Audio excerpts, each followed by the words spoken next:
They were not kind to me. Louis, they were not kind to me. I love your sense of humor, Ravi. I love your sense of humor.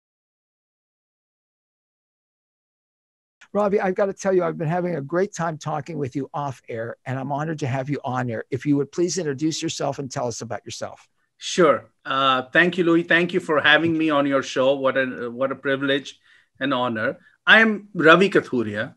I am a spiritual seeker on my journey from the mind to the soul. That is who I am. And in fact, that is who every one of us is. So it's not much of an introduction, but if that is the truest introduction. Now we can get into what I do, and I'm sure we'll get into that. But I'm a spiritual seeker. Tell me, if you would, a little bit about your path to where you are today and what you do today. And again, I love the book, and I've been talking about the book, Happy Soul, Hungry Mind, a modern day parable about spirituality. Tell us a little bit about your path, if you would. Yes.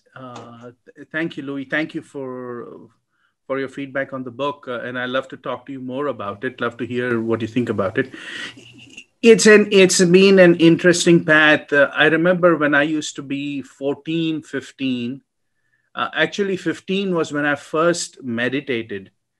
And it was the most incredible experience that I ever had.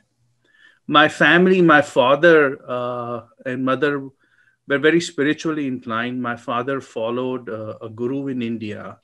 And I watched him meditate for hours. And he was very philosophical. I loved listening to him and his friends discuss spirituality and philosophy. That was amazing. So I grew up in that household. And I remember when I was in high school, I would not spend time playing with my friends. I would spend time walking in a playground thinking about why did I come to Earth and who sent me. And I will admit I was a little bit afraid of dying at that point. And I was having this argument with whoever it was and said, look, this is my decision. I will decide when I die. Nobody else will. But that, the spiritual pull has been there from young age. And yet I have spent the last 30 years, I blinked my eyes and 30 years went by, and I have spent time being an entrepreneur, creating 2 businesses, working for corporate America. I had 5 jobs and then have authored 2 books. And it has come full circle as I have looked at life. This thought has been in my mind is that when I die, it will not matter how much money I have in the bank. What will matter is if I found my inner peace. Because all the money in the bank is not going to change anything. It will either make my doctors rich or my descendants rich, but it's not going to do anything for me. And I'm not going to be able to take my money with me. I called the State Department. I said, how can I take my money with me after I die? They were not kind to me. Louis, they are not kind to me. I love your sense of humor, Ravi. I love your sense of humor. Go ahead. So I realized this is, all this worries and tension and pressure about money. I mean, I have coached very successful CEOs they have incredible amount of money, very powerful. And guess what? They're still worried about money. It's the amazing thing. So we all have to find our inner peace. And as I look at my life, is the going back to my center. I think that applies to me and it applies to each one of us, is we have to discover that inner peace within us.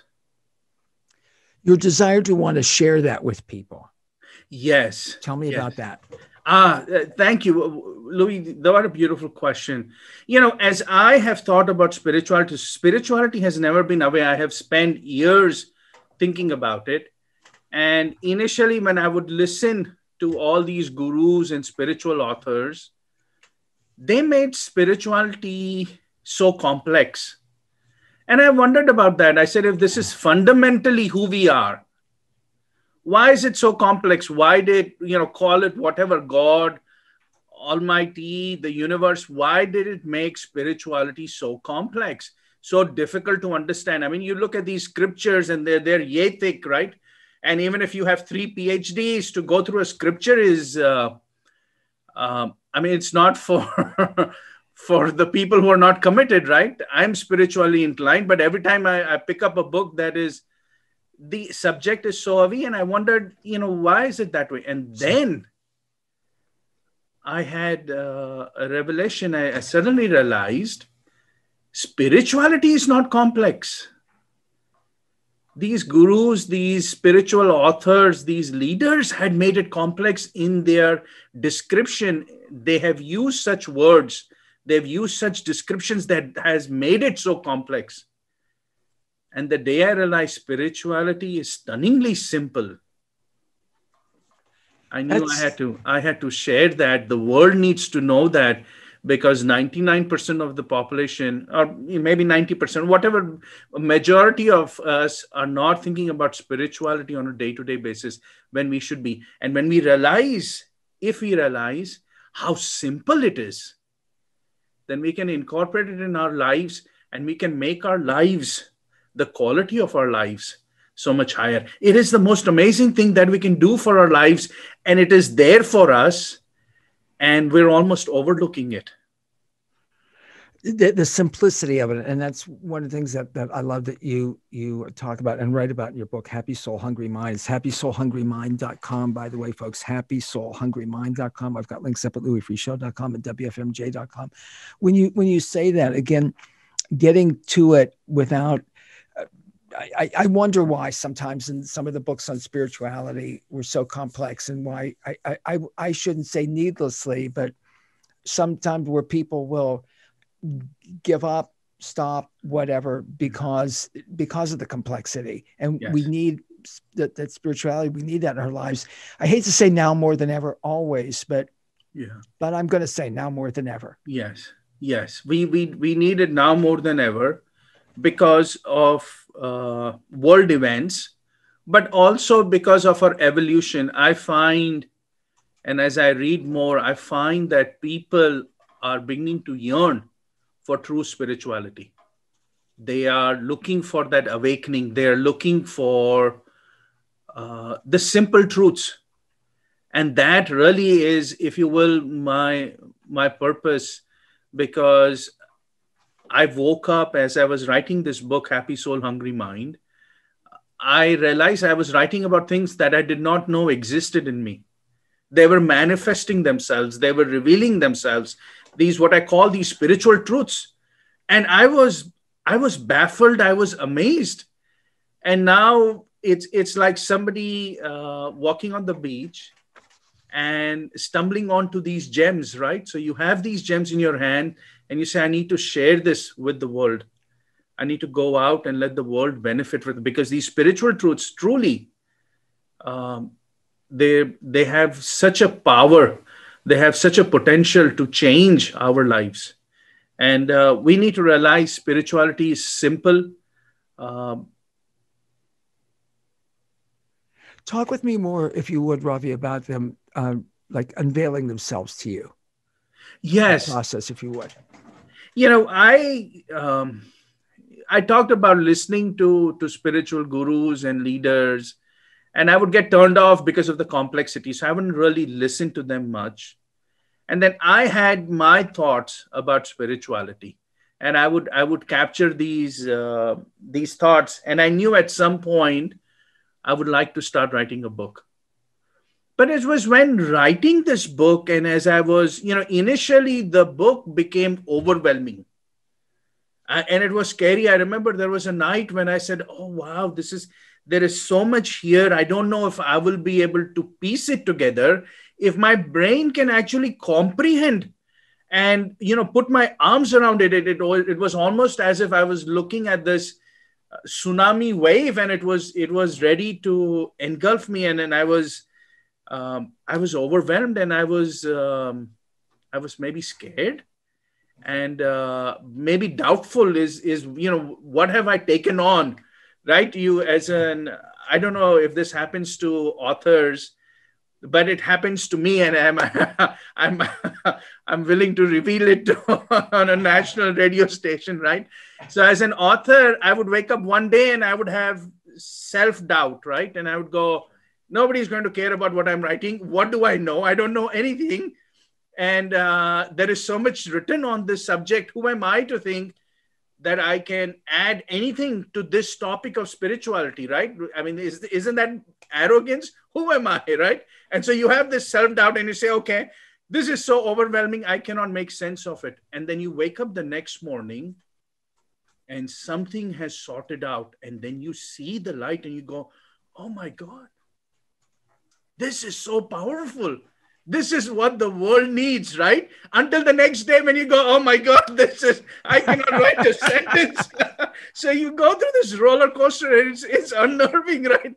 And so God bless my family for putting up with, right? One day you think you're top of the clouds, the other day you think you're dirt. And so, but it's you ask this question. And so as I begin to piece together and say, okay, there is so much that I want to write about.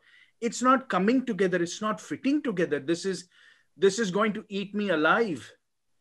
And then slowly but surely it began to all fit together. And I begin to write more as I was beginning to write more, these concepts by themselves became very clear. And there were few things that I have written in the book. Like I said, I had no idea where that has come out from. I had no idea that it existed in me. I had never listened to that. And now when I read it, I go, wow, this is incredible. This is fantastic, right? This is amazing.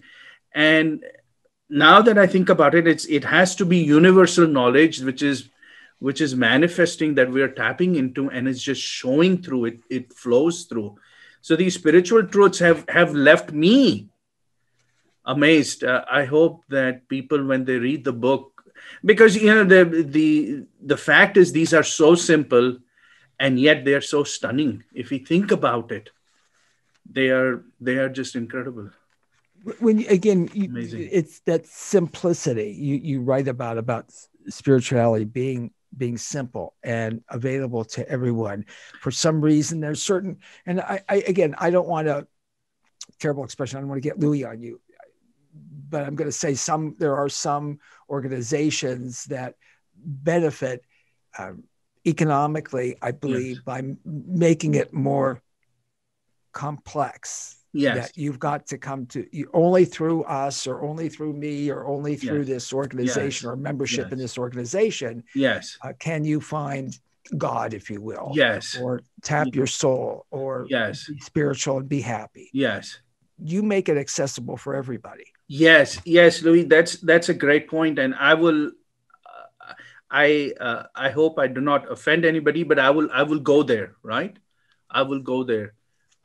Religion, and I'm a religious person, right? I'm a religious person, but I've understood there's a big difference between religion and spirituality. Yeah. And I explained that religion is like the picture of a pizza, and it's a very beautiful picture, and you can hold the picture of the pizza and you can feel good about it, but it can never satisfy your hunger. Spirituality is actually eating the pizza. Now, the picture, the religion is important because it reminds you of the pizza. It puts you in the mood for a pizza, right? So there is a place for it. But if all you do is hold on to the picture and never actually eat the pizza, you have just deprived yourself. And plus, the picture of the pizza can never, ever give you the true experience of the pizza, right? That's right. You cannot, and you can argue and say, well, my picture is better than your picture, but the people who are arguing have never eaten the pizza. So it's like, okay, we can spend time with this argument. It's great intellectually, but it doesn't do anybody any good other than to spend our times, right? Entertain ourselves. It's the eating of the pizza which satisfies. And so spirituality is the real deal. And religion, I listen to religious leaders, and they have found a way to exclude people. They come up with ways in which you cannot have this, right? This is so exclusive. You have to jump through hoops. You have to almost be superhuman Yeah. to get this. And to me, that is just complete. I'll be nice. It's misleading. That was. I love how you paused for a minute. I'll be nice. It's misleading. Misleading. Right? Because spirituality, everyone on earth who is a human being has spirituality in them. Nobody can give it to you and nobody can take it away from you. It is in your DNA. And it doesn't matter which religion you follow, whether you follow a religion, it does not matter. Right? It does not matter whether you're a man or a woman or transgender. It does not matter whether you're gay or straight or bisexual. It doesn't matter whether you're rich or poor. It doesn't matter whether you're a Democrat or a Republican. Yay. We need unity in the country. It does not matter whether you're independent. I am here to tell you, every one of you, and you don't have to come to me. You don't have to go to happysoulhungrymind.com or ravikathuria.com to get spirituality. You already have it. I cannot give it to you. You're born with it. This is something in your back pocket. It's the most stunning, amazing thing. It doesn't matter if you're Asian or American. It does not matter. It does not matter who you are. As long as you're a human being, your DNA has spirituality in it. You have this capability. And it is the most simplest capability that you can find. It's the most amazing thing. Again, it's happysoulhungrymind.com, happysoulhungrymind.com. I would urge you to get the book and read the book. Talk with us a little bit about happiness, You write about happiness. We have spent all our lives seeking happiness, right? We all want to be happy. And what we have done is that our mind tells us how to be happy. The mind says, okay, if you acquired this thing, and it could be an asset, it could be a material, or it could be a relationship, and says, okay, if you're starting out from school, you say, if I get a job, I'll be happy. If I buy a house, I'll be happy. The American dream. Or if I build a business, I'll be happy. Or if I find a spouse or a partner, I'll be happy. If I have 3 kids, I'll be happy. Right? If I'm elected a senator, I'll be happy. If I get my first movie break, I'll be happy. Right? And so we have all of these things, right? And what we're doing is satisfying the mind to achieve happiness. But the problem with the mind is, as the book says, the mind is ever hungry. It's restless. So the mind can never be satisfied, no matter you give it. You ask billionaires if they're satisfied. Look at the way they talk. They're in search of their next billion, right? Those of us who are not billionaires think, oh, if we had $1 billion, that would be it. I would just sleep, right? And you look at billionaires, they're not sleeping. They're in search of their next billion. Right? And they're working towards their next billion as hard as their first billion. So the mind is never satisfied. And that is the realization we have to come to, is that the happiness that the mind gives, there is nothing wrong with that happiness. The nature of that happiness is it's transient. It only lasts for a certain time. Right? Over time, the happiness that you get even from your Ferrari is not the same level of happiness that you had on the first day. It begins to diminish, right? And your spouse was so wonderful while you were dating the spouse, and then, oh my God, I don't want to get into that. Yeah, you better. That's a touchy subject, right? Same person, and you go, well, things are different. So where is true happiness? True happiness and everlasting happiness cannot be achieved through the mind. It can only be achieved by going beyond the mind. When you transcend the mind and the happiness that you find by transcending the mind, that happiness is not transient. It's permanent happiness. And it should be the purpose of our life to experience that inner peace, because then that gives us everlasting and true happiness. like how you say that, because things aren't going to give us happiness and things are fleeting. Yes. I again, and I don't want to go too lengthy with this, but I was talking with some people about how many people are playing the this big lottery. Yes. The lottery, the national lotteries. One is like, and the other one didn't. I think it's going to be like 600 million, and the Yes. other one is like five. I'm not sure. I'm not sure on the numbers, but the one that was drawn last night, nobody won it once again. And it's interesting to me when a lot of people start to come out and play the lottery. And I played the lottery. I very meagerly, but I've played. I had a ticket for last night too. Why not? $2, give it a shot. Yes. But so I don't want to sound like I'm pointing my finger at people. But what's interesting to me, and I was speaking with someone about the lottery and talking about how many people are buying tickets and how many more people, that all of a sudden, if it hits like $500 million, that gets people off the couch to go play. Yes. 6 million, which is the one in Ohio, which is the standard one. Somehow, I don't know, that's not enough. It's got to be 5 million. And I hate to say it because this is going to sound very judgmental. It is judgmental. The people that I see play, I think 6 million would probably do them just fine. Yes. I don't, maybe 500,000, whatever, but it's something about that dream of, wow, that's now hundreds of millions of dollars. Yes. And all of a sudden that would bring me happiness. And again, I'm not discounting the ability to do good things with lots of money. You're very successful. You've been, again, your business background, you've been quoted by the Wall Street Journal, Barron's, World News, NPR. You've been featured on PBS Nightly Business. I did my homework. Can you tell? Thank you. Radio, TED Talks, Business Makers, etc. You wrote a book, How Cohesive is Your Company? So, but and it's clear that money it can bring security for people, economic security. Yes. In and of itself, like you said about the Ferrari, you buy the Ferrari, it feels great for a while. Yes. And then it diminishes. Yes. Yes. Am I making any sense, Ravi? Yeah, and you're right. You buy the Ferrari the first day, and you drive it home, and your wife's really upset, and you don't care. You go, I just drove home in a Ferrari. What does it matter? But 2 years later, you drive home back in the Ferrari, and your wife's upset. That drive home in the Ferrari doesn't make up. She can, right? Sure. Or your husband could be upset, and then you could be a woman driving home in a Ferrari. It doesn't matter. I'm not being right. Sure. But that is the point in life. And what I have found is that no matter what you get in life, there is no perfect happiness, right?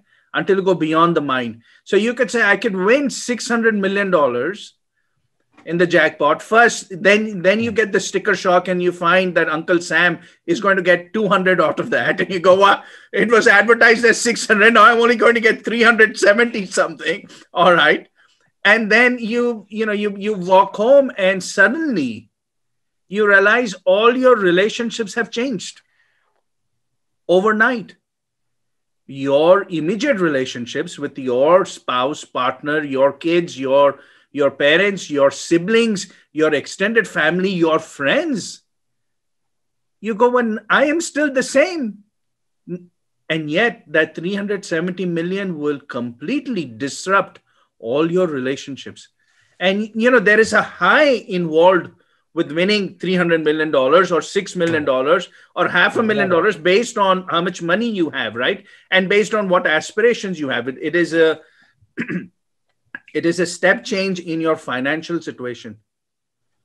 But that high lasts only a while. After, they have done these research, you watch these TV programs, the people who won the lottery and their level of happiness 2-3 years after the event. And you find their happiness goes back to the level that was before the lottery. If something bad has not happened, if their family has not broken up, they get used to the money. And so happiness comes from our state of mind. It really comes from our perspective on life, on how we approach life. But that perspective, that happiness is still subject to our perspective, our thinking, our approach to life. If we really want true happiness, we have to begin to understand that true happiness lies. There is no problem in earning money. There is no problem in having a good family. There is no problem in living in a nice house and driving a nice car. We need to do that. There is no reason that we have to be homeless and living under the freeway. That's not what life is about. We need to have a good, decent life and have very good relationships with our family and have a good family life. But what we have to start understanding is that that is one dimension of life. There is a dimension of life, the spiritual dimension, that is available to us 24/7, that is accessible to us. We don't have to go anywhere. And we have to touch into that and expose ourselves and build up and progress in that spiritual dimension, because the happiness that we begin to get there is more powerful than winning the $600 million jackpot. Now, it doesn't mean that if you came to me and said, look, Ravi, here's a winning ticket, will you take the $600 million or not? Okay, please. That's not what I'm saying. So if you have a winning ticket somewhere, please, and you want to give me a call, give me a call. But give us all a call. It's plenty yes, for everybody. But what I have to realize is that there is a limited value toward that, right? I can have that. This is the most beautiful point.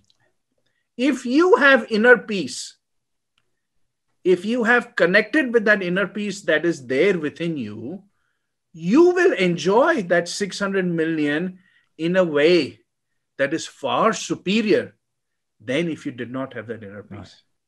Right. And if you had inner peace and you had only $60 in the bank, you would enjoy that $60 far better than you would if you did not have inner peace. And that is the power in life, is that all of us have the capability to experience this inner peace. When we begin to connect with it, our same existing life suddenly becomes golden. That is the message. That is the message that every one of us, and if you're religious, good for you. If you're an atheist, good for you. It doesn't matter. Connect with your inner peace. That will take the quality of our life so much higher. I'm talking with Ravi Kathuria.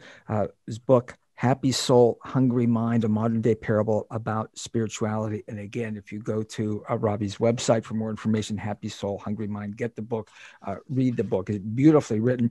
You write that your mind is an instrument for you to engage in the material world. It's not a tool to access the spiritual world. You can experience God only through your soul. Your soul is the handshake, like the conduit to God.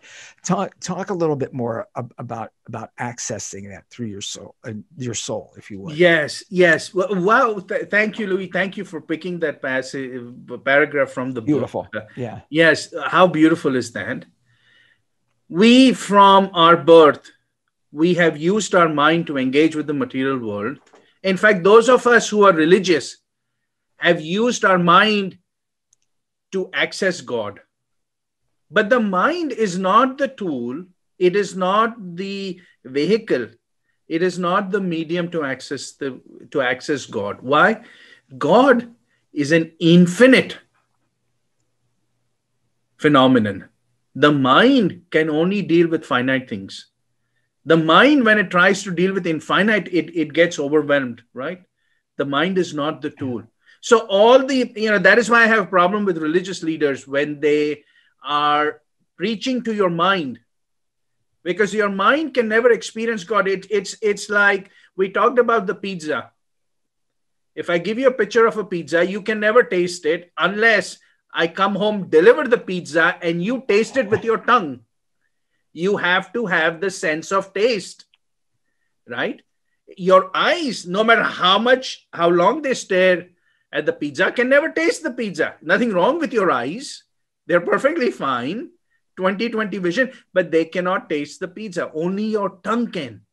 You have to have the right medium to experience those dimensions. God cannot be experienced through the mind. Nothing wrong with the mind.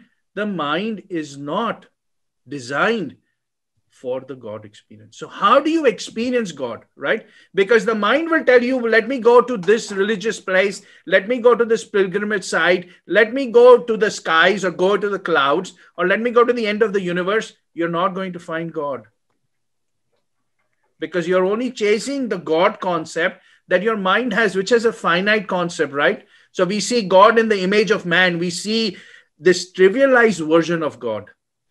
You will never experience God through your mind. The only experience of God is when you quiet the mind. When you quiet the mind completely, when the mind is completely still, what happens is your soul, this life force, you call it the soul, the spirit, Atma in Sanskrit, doesn't matter what name, there is a life force, there is an energy in you. And that energy you begin to experience when your mind is completely quiet. Just like when there are clouds, you cannot see the sun, but when the clouds dissipate, the sun shines through.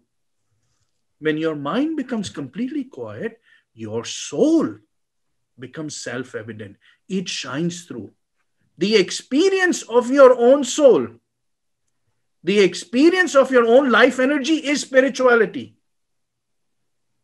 This is the most stunning, simple definition of spirituality. What is spirituality? Spirituality is the experience of your own life energy. You don't have to go to anywhere. You don't have to go to the Himalayas. You don't have to go to a monastery. That life force is in you right now. And the only thing that prevents you from experiencing your own life force is your mind is constantly working. When the mind becomes completely quiet, your soul becomes self-evident, like the sun becomes self-evident when the clouds dissipate. So experiencing this life force, and when we experience the soul and the mind is completely quiet, it is our first handshake with infinity. That is the handshake infinity, and that experience of the soul as it becomes stronger is what is called as the God experience. God is infinite, and now you're shaking hands with the infinite, because the tool that was used, the mind, for finite stuff is completely quiet. And now you have no boundaries, no physical boundaries, no mental boundaries, because the mind is completely sublimed, and you touch infinity. And if you look through history, all the avatars, the prophets, the messiahs, the Buddhas, every one of them, what they're experiencing, what they're describing is this God experience, which has been beyond the mind. And when you experience that, that is your true nature, because your life force, that life energy, is part of this infinite cosmic energy. And you awake to what truly is the true potential and true purpose of your life. It's absolutely beautiful. I'm enthralled by you. HappySoulHungryMind.com, HappySoulHungryMind.com. Ravi, when you, for you, in fact, let me another email just popped up. Can you talk a little bit more about quieting the mind? Yes. And this is the most beautiful thing. The mind by nature is restless, but the mind also can be allowed to become quiet. And I use this example for those of you who have a pet. You have a little puppy, and when the puppy is very energetic, if you try and control the puppy is going to fight back, right? He's going to gnaw at you. He's going to pull, and you can cage him, but you can tell that he's really upset, right? He has a lot of energy. So how do you quiet the puppy?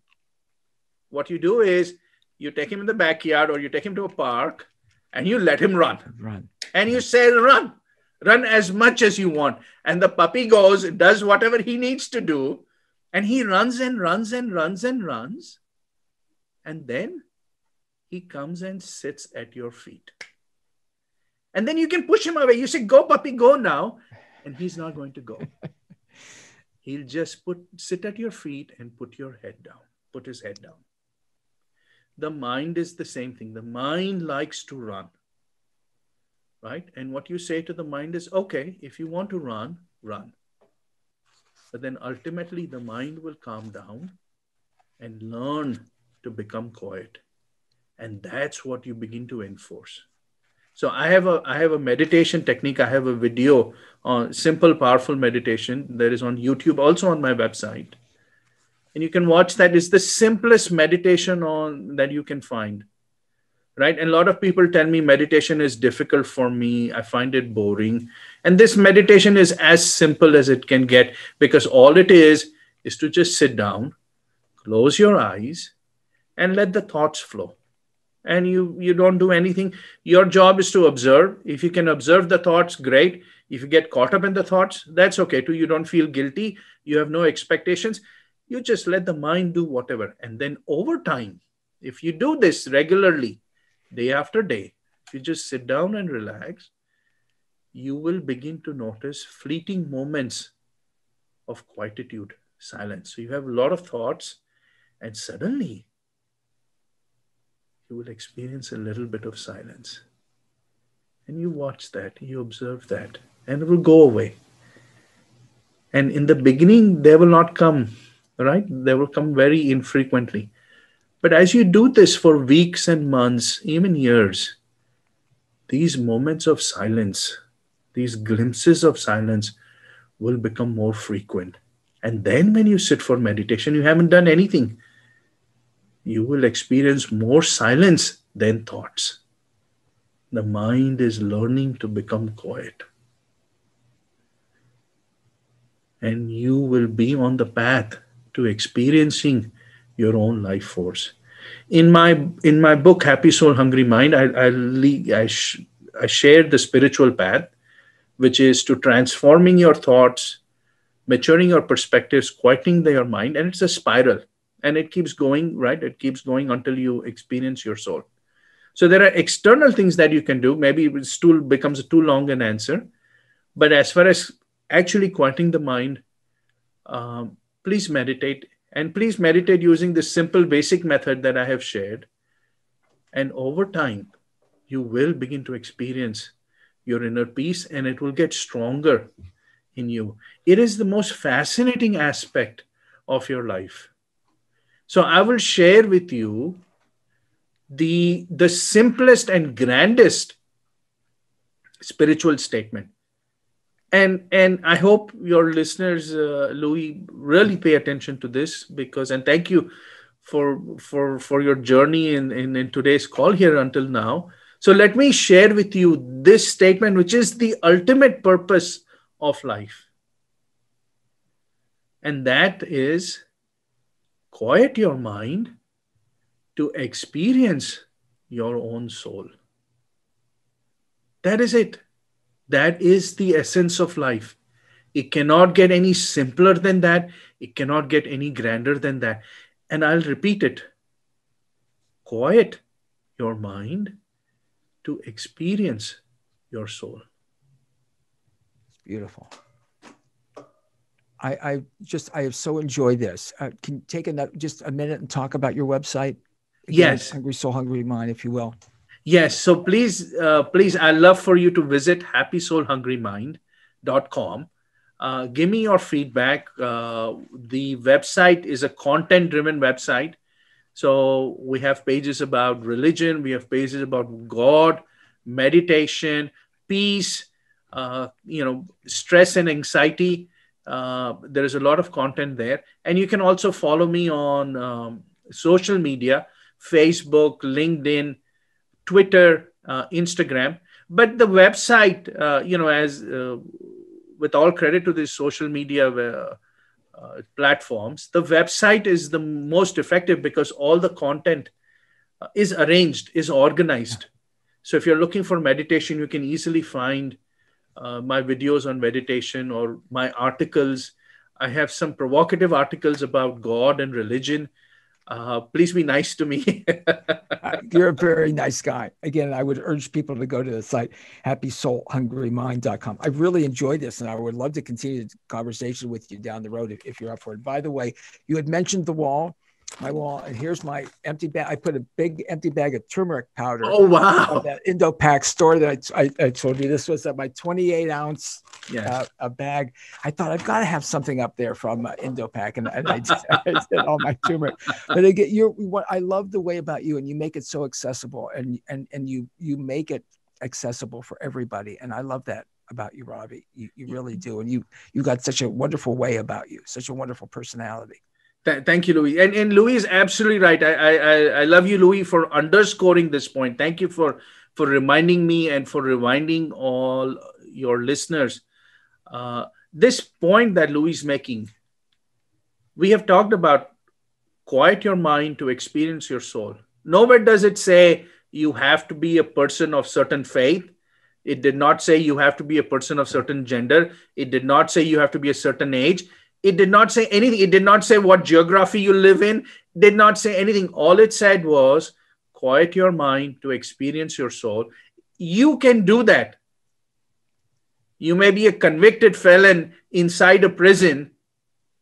The law might execute you, but you still have the ability to quiet your mind to experience your soul. Nobody can take that away from you.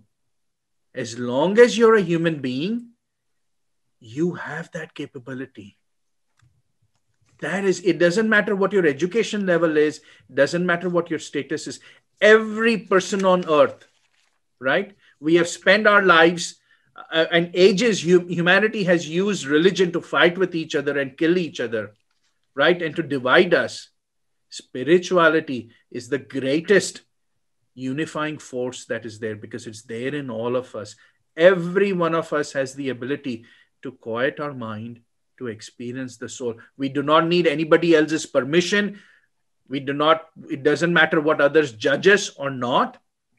You have that capability. Exercise that capability. It is available to you 24/7 in your own home. That is what God, the universe, nature has gifted you. That is the ultimate purpose. Work on experiencing your soul.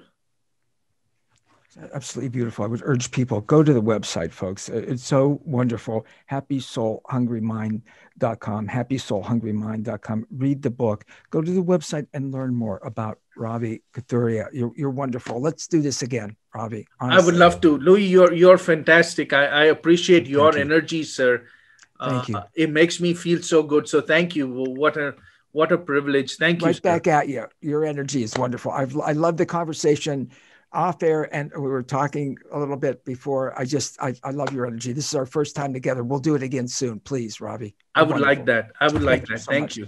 Thank folks, you. Folks, again, I can't urge you enough to go to the website. Go to have that as a starting point. Again, happysoulhungrymind.com, happysoulhungrymind.com.